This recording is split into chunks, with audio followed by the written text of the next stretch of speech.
Frankor abonasilar sizlarga dim yomon yangilik bor. Salkam 50 ming abonasi bo'libmiz. Akam shuni so'nchilab turgan edim hozir. Meni so'ntiradigan gap aytib berdilar hozir. Nom aytib bering bir obunachilar aka. Assalomu alaykum obunachilar, yaxshimisizlar? Ammo so'ntiradigan gap aytib turibman. 50 ming obunachisi bo'libdi. Rahmat katta. Shu yangi yilgacha 100 ming obunachi bo'lsa senda bola. Ava. Men prank etib obunachilaring ava. Hazil. Keyingi yil to'y xudo xolasa. Keyingi yilmi? Ava. Yangi yilda. Ha, o'lma. Qachongacha 100 ming bo'lishi Yangi kerak? yil kuni emas, keyingi yil deb turibman. Ha, yangi yilda. Yangi yilgacha 100 ming obunachi bo'lsa. Yangi yilgacha 31 nacha. Obunachilar qo'llab-quvvatlaydi, 100 ming bo'lamiz lekin qarang lekin yangi yilgacha. Men hammaga qarshi turaman o'zim.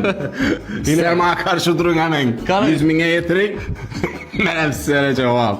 Yine 100 ming yetirsangiz deydi to'yni boshlaymiz deydi. Obunachilari balammi? 100 ming obunachi etsak 31 dekabrgacha. Sochlarim oqartirdi bu meni, sochlarim meni oqarib ketdi bu.